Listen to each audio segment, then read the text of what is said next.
PDIP dan PSI resmi mengajukan hak menginterpelasi Gubernur DKI Anies Baswedan terkait penyelenggaraan Formula E. Hak interpelasi diserahkan langsung kepada Ketua DPRD DKI Prasetyo Edy Marsudi Kamis sore. Menanggapi hal ini, Wakil Gubernur DKI Ahmad Riza Patria, PSI dan PDIP setia mengawal progres Formula E yang dianggap janggal. Ayo kawal terus. Ditulis oleh Widodo SP dari siwar.com.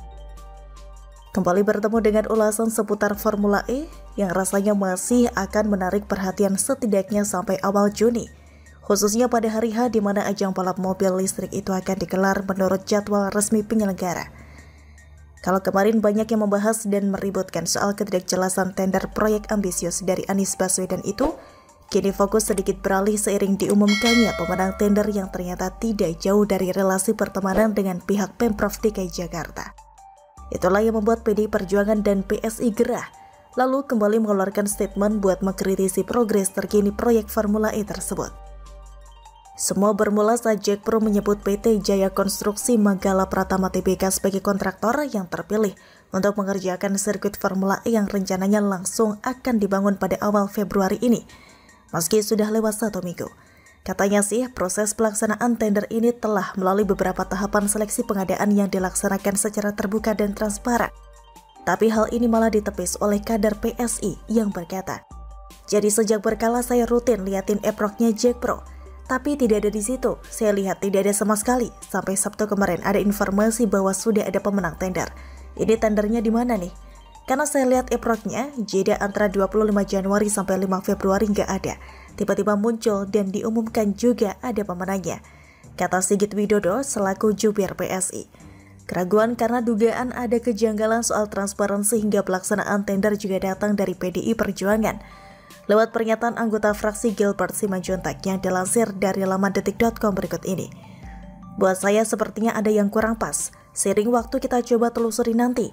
Ini pemenangnya agak membingungkan juga. Karena saham DKI juga ada di sana, pembangunan Jaya, dan lokasi atau venue di Ancol yang punya DKI. Dan Jack Pro sudah keluar 70 miliar rupiah. APBD sudah keluar lebih dari 560 miliar rupiah.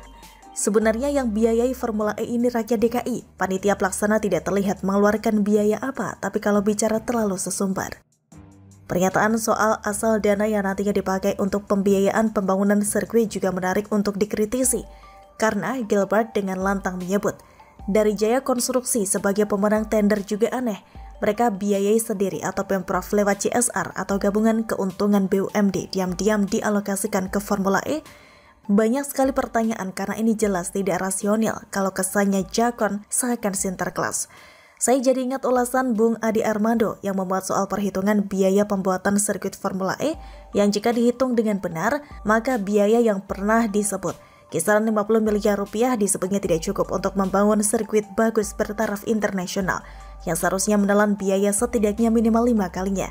Itu saja menurut orang yang paham konstruksi jalan sudah minimal. Kalau menurut analisis awam saya, mungkin belum bisa disamakan dengan kualitas aspal terbaik dari Inggris yang dipakai buat mengaspal sirkuit Mandalika yang bulan Maret 2022 akan menggelar hajatan MotoGP. Sampai di sini situasinya semakin menarik karena selama 4 bulan ke depan sorotan akan mengarah pada segala hal berkaitan dengan pembangunan sirkuit dalam kisaran waktu tidak sampai 4 bulan. Bagian yang seharusnya menarik perhatian KPK karena kalau benar dana kisaran 50 miliar rupiah yang pernah disebut itu jelas belum cukup, lalu dari manakah pembiayaan kelebihannya kecuali nanti ada sponsor-sponsor yang mendadak berdatangan lalu katanya bersedia membiayai pembangunan sirkuit dan segala kelengkapannya. Bagian kita tentu masih harus terus mengawasi dan bersuara untuk sedapat mungkin membuka cara berpikir publik yang mungkin penasaran dengan proyek Formula E ini. Lewat tulisan dan opini kita, jangan-jangan boleh dong menduga nanti yang disebut sebagai sponsor resmi Formula E nggak jauh-jauh dari nama perusahaan atau sosok yang selama ini memiliki hubungan dekat dengan Pemprov DKI Jakarta dan Anies Baswedan. Tidak usahlah disebutkan namanya di sini, karena sudah pada bisa menduga bukan? Begitulah kura-kura. Bagaimana menurut Anda?